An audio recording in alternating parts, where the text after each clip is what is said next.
Welcome back, 8:15 now. We're keeping a very close eye on this storm this morning, and Brooks and Jess have been doing an amazing job all morning long. You know that it is all hands on deck. When I walked in at 3 and Laura was walking out the door at 3 o'clock this morning. Absolutely. Right. So yeah, we've got round the clock coverage. Which is such a great thing because of course there are a lot of questions that viewers have, right? And so we solicited those questions from viewers. We had them submit some questions to us all about Helene. We do want to go ahead and give you a few of them and then have our anchors go ahead and answer the questions. All right, so Kylie is asking, how long will it take Helene to move through Central Florida? That's a good question. That's a question a lot of folks are asking because, you know, we're talking about the anticipation of the landfall, what it'll bring, but how long is this all going to last? Well, it's really going to get going around 3 o'clock this afternoon, and it'll probably be out of here for the most part as far as the worst impacts before daybreak tomorrow.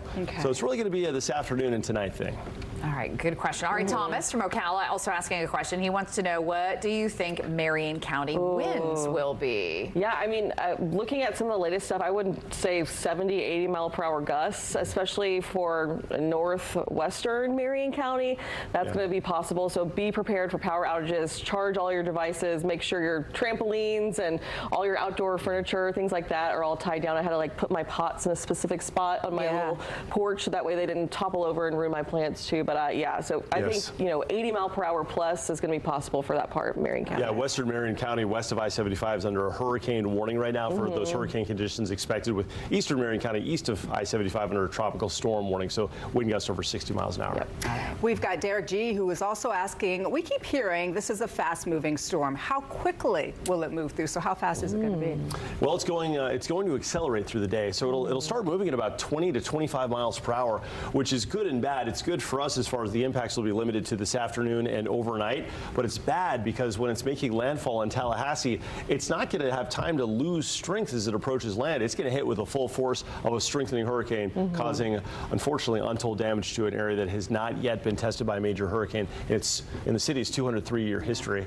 All right. I just want to give a shout out. I'm pretty sure that was my friend Derek Gindelsberger. Hey, Derek. Hi, Derek. I was like, I bet I know who that's from. Derek and his wife Kelly are amazing, and they watch our show every morning. So thanks, you guys. Which we appreciate. Thank you guys. All right, and you guys have been doing such a great job keeping everybody informed and posted, and especially for our tourists, right, who are here and are like, oh my gosh, I've never been through anything like this. So really good information for them as well. Yeah, and you know, as far as Orlando goes and the attractions go, we're going to have tropical storm conditions this afternoon. Best bet's just to hunker down in your hotel room, give it the evening, give it tonight, and things will get better for tomorrow.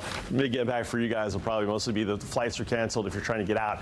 Hurricane Helene from the National Hurricane Center, latest information, winds of 100 miles an hour, making it a Category 2 hurricane, but it's strengthening. It's expected to become a Cat 3 hurricane as we head into early this afternoon with 115 mile per hour winds, that occurring by 2 o'clock. Then it makes a run toward Tallahassee. Now the cone, this is the thing that I really want to stress.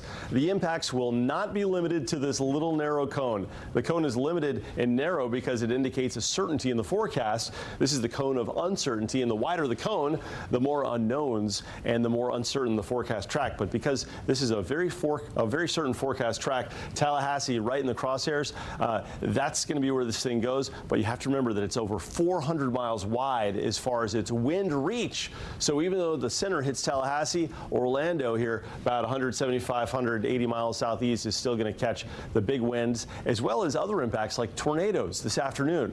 By the way, this is going to make a run up toward Atlanta. Could have 80 mile per hour wind gusts in A-Town as we head into the day tomorrow. So this is going to be an impact up and down I-75 and for a huge portion of West Georgia, as well as, of course, our state's capital that hasn't had a major hurricane directly slam that city, known for its beautiful and extensive canopy of trees in over 2 centuries. All right, let's talk about the bigger picture as far as our local impacts. Tornado watch in effect, meaning tornado condition, or I should say favorable conditions exist for tornadoes. Doesn't mean there's a tornado out there now, and there isn't, but we could see tornadoes developing this afternoon. In fact, for a lot of us, it could be a likelihood. On radar right now, we've got a little bit of rain now developing from Claremont to Disney. A soaking rain, but as far as storms go, we're storm-free at the moment, although in South Florida, once you get out to the western shores of Lake Okeechobee, east of Immokalee, west of Clewiston, there's a tornado warning in effect right now. This is about 120 miles south of Orlando. All that weather's heading north. So as we head toward the middle of the day, we got to stay on it with the possibility of tornadoes developing. In fact, by 1:30, our future radar is showing a possibility of some rotating thunderstorms impacting Daytona Beach down to Cocoa Beach. Beach. Maybe a break in the action before we get another push of really heavy rain around 5. And that's essentially when our tropical storm conditions begin, because inside of these bands of rain, we'll have regular wind gusts surpassing 60 miles an hour. It is going to be blowing. We're going to have limbs down, some weak trees falling. It's going to be you're going to think, wow, this is something. Right now it's calm. So, don't be lulled into like kind of a complacency thinking it's not going to happen, because it is coming our way. And we're going to have those impacts, as we mentioned just a few minutes ago, lasting through tonight.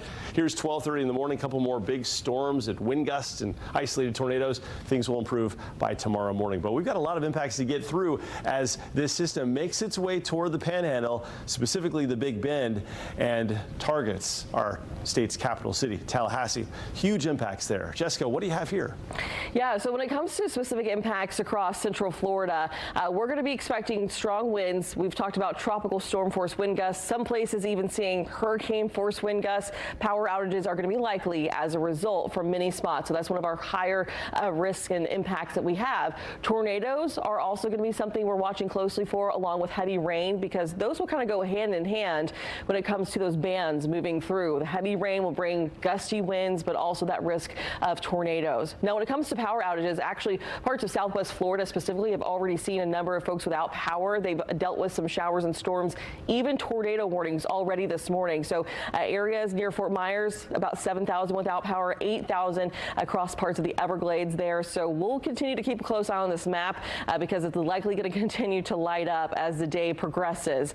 So when it comes to our specific power outage potential in central Florida, we're talking mostly scattered. So some of us could lose power in that orange swath. So that does include Orlando.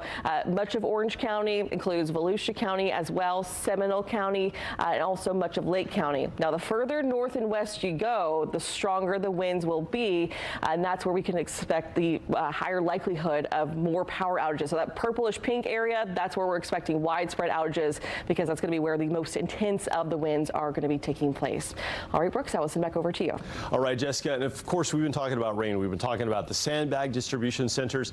The heart of the rain is going to be in the Panhandle, where Tallahassee could get between 10 and 12 inches of rain, of flooding rain. We're going to have more of a spotty rain set up for us, where we could have some spotty flooding issues. Of course, yesterday we saw big puddling from some of those isolated downpours, and with 4 to 5 inches in spots possible, but most of us seeing about 1 to 3 inches. It probably won't be a huge concern for us, but there could be a couple of areas that get hit hard with the rain. The biggest threat is going to be the wind. The wind in orange here is the tropical storm force wind over 40 miles an hour, arriving about 4 o'clock according to our exclusive Fox model, with the hurricane force winds in red lapping the coastline of Tampa Bay up into the Gulf Coast through this afternoon. But by 9 o'clock, as this makes its landfall, that's when Tallahassee and even the Nature Coast just east of the center get the worst of the wind. Meanwhile, we're going to be stuck in this tropical storm force wind through tonight, a 400-mile wingspan from this storm.